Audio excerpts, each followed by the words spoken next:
when your favorite artist falls in love, you know what I mean? Like growing with your artist, you know what I mean? And sometimes we don't grow with our artists. A lot of people are saying this about Drake right now, you know what I mean? Because it's the opposite end. His audience is growing, but his music isn't. I've come to find out, you know what I mean? Like I was analyzing my guy, Big Crit. What I'm about to say is not fair. Okay. I'll start that off. To me, Big Crit, once he got with Amari Ruby, I think that was her name, his sound changed drastically. You know what I mean? And like, I was like, man, this dude, like, I'm all for my artists being in love. I've heard it on the R&B side. You know what I mean? Like, people want Angry Mary. They want, you know, Heartbroken Mary. Okay. But we never talk about that with our, like, rappers. You know what I mean? And it's several changes in artists that we've seen. Like, a lot of people didn't mess with Common on Worldwide Underground when he was in love. No, you're talking about the Electric Circus. Electric Circus, yeah, my bad. Worldwide Underground was Erica. That was Erica. Yeah. But once he was with her, you know what I mean? He became somewhat different. He grew into somebody different. And a lot of people didn't like Electric Circus, you know what I mean? At the time. At the time. It was ahead of his time, yeah. At the time, Erica has that same effect. And he was wearing those knit. Yes, crochet pants. Hats and stuff. How has that happened to you guys where somebody, me personally, there was a change, you know what I mean? I got an entire project called Love Redefined. Hey, that literally is fire though. But it's fire. Listen, it's very it's a moment piece in time. Yeah, you know what I mean? Hell, Chance. Yeah, I think in general, Chance just dropped a fire ass. Yeah, and you know he's getting a divorce, so maybe he's getting back to himself. Hey, yeah. So I think. So what's the bigger question you're asking here? Like, is because you kind of started this off by saying it's not fair. It's not fair. Right? Yeah, I agree. It's not fair. You're saying it's not fair for us to critique what an artist is going through because this is their outlet? Or is it more so like it's just not fair? It's like we want the artist to go through different things so we experience stuff different, but maybe that experience takes them in a different place musically than we want as fans. Exactly. Yeah, exactly. You know, and as an artist in general, when I'm just going to speak from personal experience, and if you don't like my music, that's cool.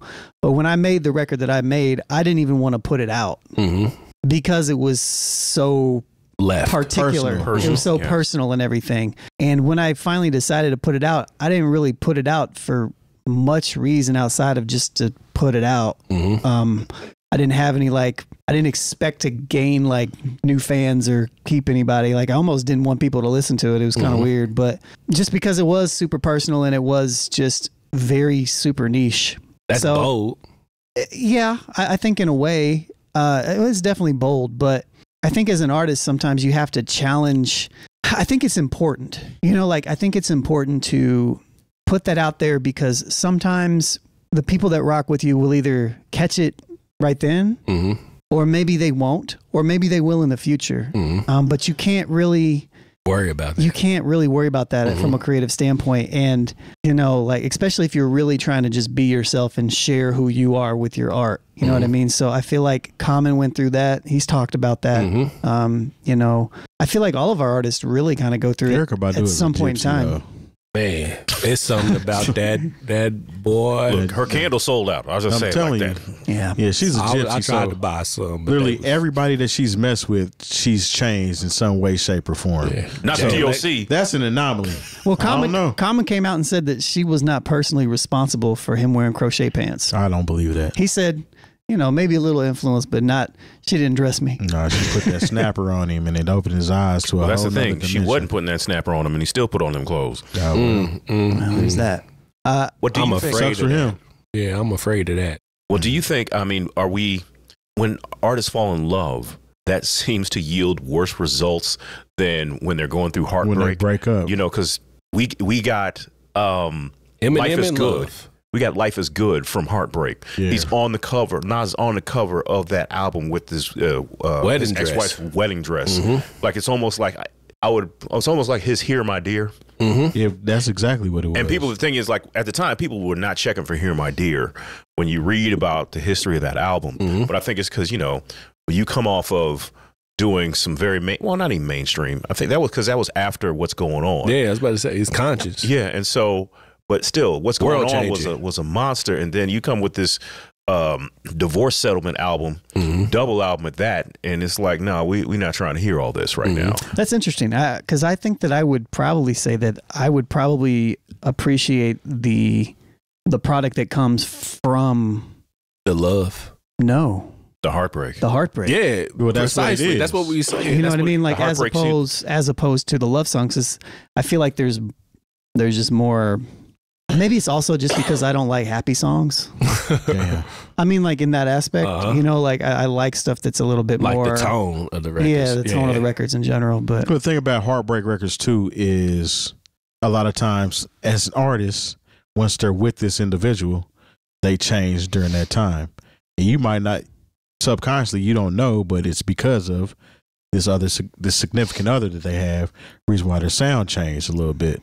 And then once they kind of get over it, it brings it back to where they're embracing themselves again, but giving you the perspective of what they were when they were going through that heartache or that relationship that didn't serve them as well. Right. But on the other end, you have some artists that are able to navigate through all of that, the whole thing, and you never know, and they just give you a bomb project. Yeah. So even well, R&B wise, everybody know Usher Confessions is essentially a heartbreak album.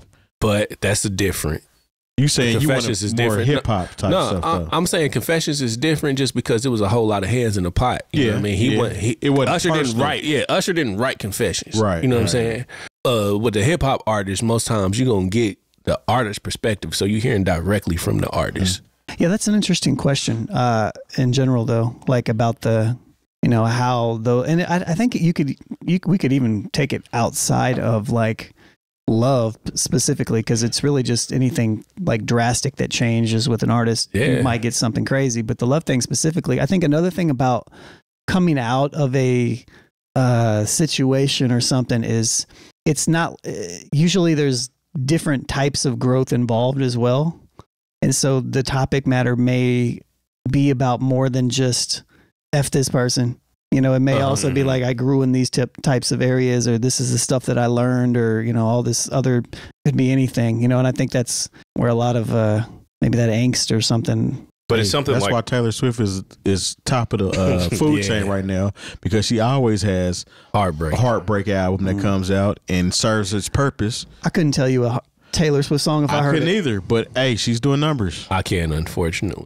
I've had to do something. I had to do a couple parties. School dances, I actually do got a little bit in my Serato from that, but I don't know them. Come on, everybody knows Shake It Off. You got to know Shake It Off. So what do you guys think? So in general, like with this whole love conversation, would you prefer, you know, somebody? Is there a formula for doing this the right way? It depends on where you are as a person. Right now, I'm in a situation, I don't want to hear no happy love songs. It depends. I hear. So there's a song that I should be depressed by listening to. I was trying to find it in my phone.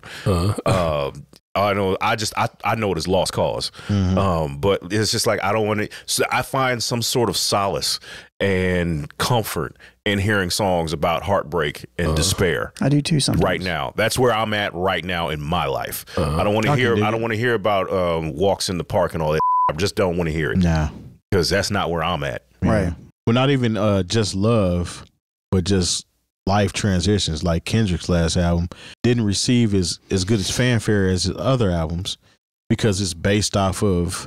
It's not happy, joyful. It's not. It's a therapy session essentially. Yeah. And people don't want to hear that.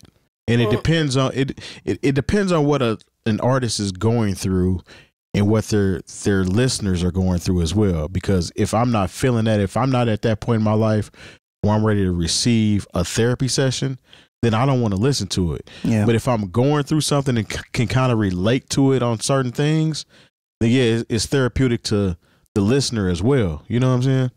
And to keep it a buck, man, like when that's just as a human, man, when you attach yourself to another person, man, you essentially lose a little piece of yourself. Absolutely. You know what I mean? So again, that's what I meant. Like, it's not fair, man. Yeah. You know what I mean? Because I think we can all acknowledge that it's not fair necessarily for a fan in general to have, you know, like it's our job as fans to appreciate the stuff. Whatever you give me. Yeah, like appreciate it for what it is. You don't have to necessarily, like, I listened to Mr. Morale and the Big Steppers like one time. I appreciated it for what it is. I didn't really don't really need to go back. You know, it's just what it is. It was a great album. It was a great hard album. to listen to. I thought it was good. I thought it was good. You know, but there are a lot of albums that are like that for me. Like people love To Pimp. Now, actually, I went back to Pimp a Butterfly recently. I love that. It must have been originally where I was when that came out. It must have been originally where I was when that came out because I appreciated it, but I liked it a lot. But I didn't go back to it. And I did recently. I was like, oh, this is actually really good. Like better than I had remembered. Fire. Yeah, it's fire. So, but I think a lot of times just us as listeners, you know, say it many times, you know, music marks time, you know, wherever we're at, just some artists seem to resonate always with us in a particular way. And you don't want them to deviate from that. Yeah. And that's why I always end up giving Kanye a pass because so many of his albums worked for me where I was at in life. And a lot of the content he was talking about was literally what I was going through at that exact moment. Yeah. That's why I always give Kanye a chance because it's like he was human. I mean, he's still human, but at one point in time, his content was very relatable to me. Yeah. And that stands out. So every time I see a Kanye project about to come out, I know I'm probably not going to feel it, but I'm going to give it a chance based off what he did for me in the past. Okay, with that being said, though, how many chances do you give to them to a certain point? Because that's where I'm at with some of these people that we've discussed. You know what I mean? Like, all right, man, I'm to the point now where I know you're never going to be. Because sometimes artists do make a hard, like a heavy turn, and they never are that same person again. True. And if that's the case, then, you know, you can be a fan of somebody previously and just not anymore. You know, that's just normal. And is only going to perform all old shit, I'm in attendance. I'm scared of that. Because it's going to go left. Huh? Yep. They're going to get up there and make a speech for 20 minutes. I think that's the interesting thing about my favorite rapper, Fonte, is that I've been able to continually go with where he's at in his life. The adult contemporary hip hop. But I mean, but even still, like a lot of the stuff that we're talking about could be considered adult contemporary hip hop. But Fonte specifically does it in such a way that is growing with you. Yeah, and I don't know. I don't know if it's subject matter or how he does it. Maybe it's how he does it. Just because homie done went through a couple divorces. He has. Yeah. You know what I mean? And even when he was singing. Yeah, it was fire. Yeah, everything. Leave It All Behind is a divorce album. Yeah. So it was heartbreak. The thing is with Fonte is like because of just his personality, he's never rapped about his raps and his whole style has never been about the fantasy of living life in Black America like so much of pop music is. Yeah. Okay. Like, don't be wrong. We just reviewed the Memphis Bleak for people who are on our Patreon. Popping bottles. That's a fantasy. That's about the fantasy of life in Black America. Nobody actually lives like that all the time. Like Fonte raps about having, working for a non-for-profit and having, your project defunded but you work the whole week. It's like, why didn't you tell me on Monday? I felt that because once again, I was working for a non-for-profit at the time. Right. That's what we talk about. I'm getting older. I got to eat different. Yeah. We talk about just the relatability of some artists and how honestly that relatability leads to their longevity, and they're not trying to hold on to like what they were doing when they were 24. Cause it's like nobody, if you 24 and like what I was doing I can't say, maybe not me because of, my lifestyle and how I work, but like I don't have the appreciation and like when it's time to go, I cut them lights on. I don't know if you notice this. I turn the air conditioner off. Oh, I recognize. Because I want people to leave so I can leave. Everybody in there recognize. Yeah. Because you make it known. Yeah. And so please don't be that person. Yeah, don't be that person. Yeah. But and just for props to the song I was talking about, at one point I was listening to multiple times a day just for my own mental health. It's called Save Me by Jelly Roll and Lainey Wilson. I just heard that recently. Oh my gosh. Okay. Not to get deep. But I'm just saying, like, when we talk about relating to the artist, whether they're going through heartbreak, when they're in love, like I said, it really is about where we are at that time.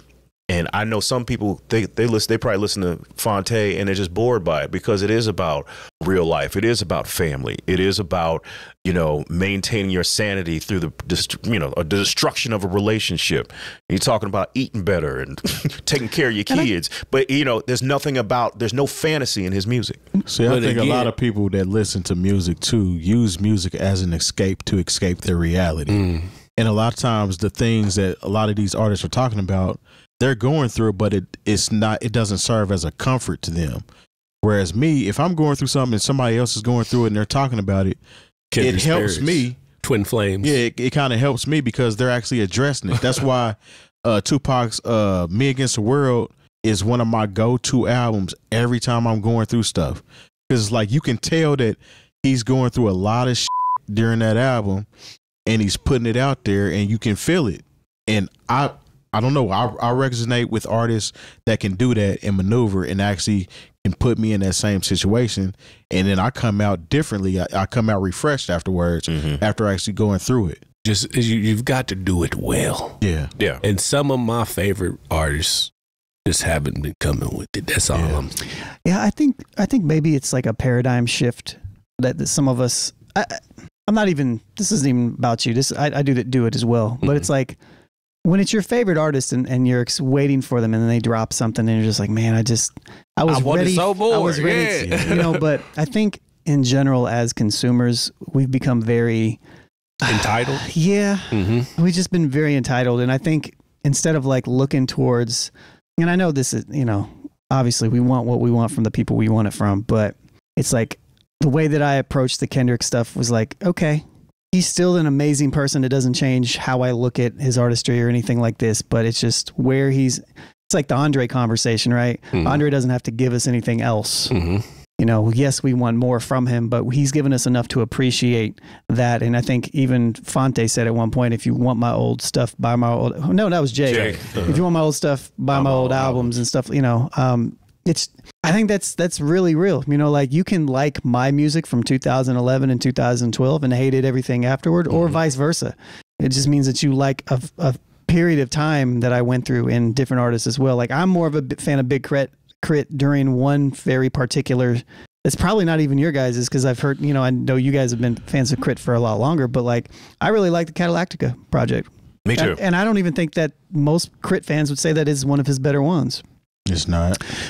I liked everything before that.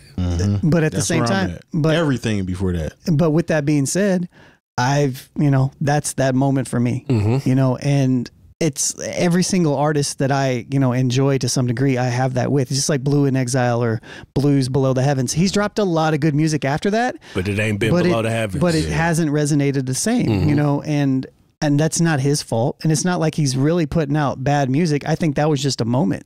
You know, like I know it was a moment for me. I remember going and seeing them in Chicago in 2007 with my friends. You know, like I just remember being, you know, discovering that. And it's not even that, again, it's not even that he's put out bad music since, because he's continually putting out good music. It's just, it's more about me than it is them. And I think sometimes that's hard to. That's sad. It is. Well, I mean, a lot of times we can use it to reference to Pimp a Butterfly.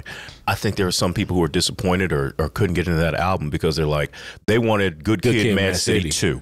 Nah, and he just took it somewhere else with the Pimp a Butterfly. So I was there, but when I was able to actually just sit back and digest it. Like after the first 2, maybe 3 songs, I recognized this is all right. I'm not getting that. You know what I mean? So let me just sit with what I'm getting now. Yeah. And I mean, To Pimp a Butterfly I think it's like the thriller of his time to me, as far as like it told a story. You know what I mean? Without me even having to watch it. You know what I mean? I could hear it. Well, because I hated when he put their premiere, like world premiere new Kendrick Lamar, and they played I Love Myself. That was terrible. I was like, what that was his single. That was terrible. But that was terrible to come with. When you hear it in the context of the whole album, it works. Yeah, it makes sense. You know, but like for them to be like debuting, and I was like, get this. It's gonna turn people off immediately. But you know, honestly, I thought the same thing. You know what I did not like? Gold Digger. I didn't care for that record at all when I first heard it. And I love that album. Yes. Yeah, oh yeah, I love that album. Yeah. And it, honestly, it's still to this day, it's probably one of my least favorite songs on that album. But there's so much heat on that album.